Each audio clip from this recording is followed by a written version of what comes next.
Տիկին Մկրտչյան, առաջին անգամը չէ, այս դատարանում ենք, նախ ակնկալիքները դատարանից եւ հաջորդիվ նաեւ ինչու Դավիթ Համբարձումյանը եւ ինչու 7 տարի անց։ Դե Դավիթ Համբարձումյանը տանել չի կարողանում դավաճան Նիկոլին, այ դրա համար էլ իր քաղաքացիական եւ քաղաքական դիրքորոշումն է, որ դավաճան Նիկոլը իրեն չի կարողանում ներել։ Դավիթ Համբարձումյանը չի կատարել քրեական օրենսդրության պատժելի որևէ արարք կամ այդ արարքի կասկածանքին մոտ կամ հիմնավոր շեմը հաղթահարած լինելու որևէ հանգամանքով ինչ որ հարուցված քրեական գործի շրջանակներում ինքը չի անցնում, դրանով չի հետապնդվել։ Դավիթ Համբարձումյանը հետապնդվում է նրա համար, որ պայքարել եւ պայքարում է դավաճան Նիկոլի եւ իր իշխանազավթ ռեժիմի դեմ։ Դավիթ Համբարձումյանին չի ներվել այն հանգամանքը, որ ինքը ստանձնել է այդ քաղաքական պատասխանատվությունը լինելու վարչապետի միասնական թեկնածուն, ընդդիմության կողմից Նիկոլին անվստահություն հայտնելու միջոցով իրեն հեռացնելու այդ գործընթացի մեջ։ Ակնհայտ է, չէ, որ այդ Նիկոլը չի գնալու այդ վարչապետի աթոռից։ Ինքը զավթել է այդ աթոռը, հրաժարական չի տալու, իրան չես կարողանում քերել այդ աթոռից եւ ինքը մի հանգամանքի պայմաններում կարող է միայն այդտեղից գնալ, բացառիկ հակազդեցության հանգամանքի հիման վրա։ Դավիթ Համբարձումյանի կամքը, Դավիթ Համբարձումյանի վճռականությունը կարող են այդ հակազդեցության եւ այդ ստեղծված միջավայրում եւ մթնոլորտում ստեղծել այդ հակազդեցությունը, գեներացնել են մթնոլորտը, որ այսօր Հայաստանի փողոցներում է, այն ատելությունը եւ արդարացի անհանդուրժողականությունը, որ հայ ժողովուրդը զգում է Նիկոլի հանդեպ, կարող էր տալ այն արդյունքը, որ վերջապես մենք կազատվենք դրանից։ Ինքը կանխելու համար չլսված անհասկանալի արդարության եւ արդարադատության հետ կապ չունեցող պայմաններով կալանավորել եւ անարդար դատական ակտ է հրամայել, որպեսզի կայացնեն Դավիթ Համբարձումյանի նկատմամբ։ Ինքն էր ասում, չէ, SMS-ներով ազատում է, նշանակում է։ Մի SMS էլ ստացել է իր բնորոշմամբ այդ վնգստացող դատական համակարգը, որը պիտի ապօրինաբար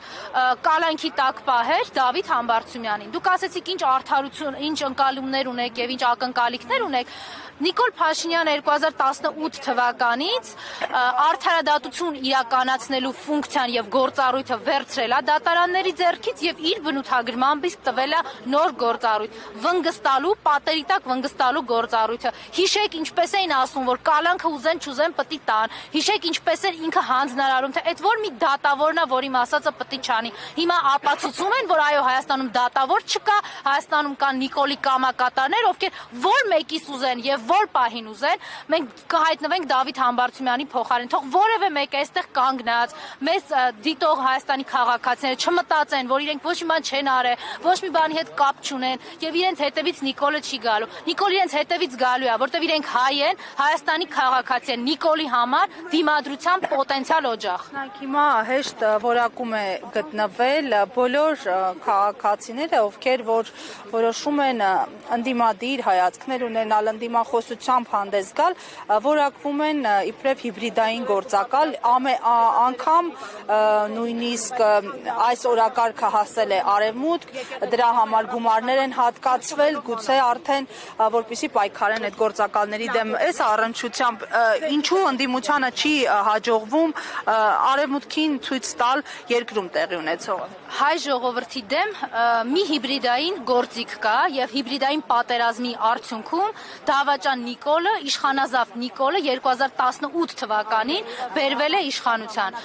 որ հայ ժողովուրդը, հայկական պետականությունը չկարողացավ դիմադրել եւ դիմակայել այդ հիբրիդային պատերազմին, այնքան մեծ էր այդ ալիքը, այնքան անկառավարել էր այդ ալիքը։ Նիկոլը ստեղ-ընդեղ ինչ որ հատուկ գործողություններից է խոսում, դժգոհում, բողոքում, հատուկ գործողության օպերացիա, իրանք դա ոնց են անվանում, չգիտեմ, իրանց լեքսիկոնը չէ ինձ հետաքրքրում։ Հատուկ գործողության արդյունքում է Նիկոլը ստեղ բերվել իշխանության եւ օտարերկրյա ուժերի շնորհիվ է, որ պահվում է հիմա իշխանության։ Հայ ժողովուրդը սրան իշխանություն բերելու հետ, հայ ժողովուրդը սրան իշխանության մեջ պահելու կամ ընտրությունների արդյունքով սրան իշխանության տալու հետ կապ չունի։ Եկեք մենք շատ ցավոտ է, բայց ընդունենք, որ մեզնից որոշները օգտագործվել են որպես շղարշ 18-ին, որոշները 21-ին, մենք երբևէ կապ չենք ունեցել սրան ընտրություններով այս երկրում իշխանություն կարգելու հետ։ Ինչ վերաբերվում է հիմա եվրոպական կառույցներին, քաղաքական համայնքին։ Ես չի որ պիտի հայ ժողովրդին պատմեմ իրենց երկերեսանիության եւ քաղաքական երկակի ստանդարտների մասին, որոնք ցավալիորեն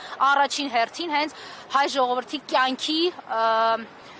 եւ իրավունքների վրա են անդրադառնում։ Իրենք չեն լսում եւ չեն տեսնում հիմա քաղաքական բանտարկյալներին, որտեղ Նիկոլը իրանց կամակատարն է։ իրենք չեն տեսել Արցախահայերի նկատմամբ իրականացվող ցեղասպանական գործողությունները, որտեղ Նիկոլը իրանց կամակատարն է։ Հենց Հայաստանում կգան իշխանություններ, որոնք կվերականգնեն պետական կարգը Հայաստանում, կսկսեն զբաղվել հայ ժողովրդի, այդ թվում նաև Արցախյան հատվածի իրավունքներով եւ վերադարձի իրավունքով, միանգամից կդառնան էլի հալածման առարկա, որտեղ չեն լինի իրենց ենթակա։ Իսկ ինչ վերաբերում է ներողություն, ինչ որ բևեռների, որ արևմուտքը սրանց է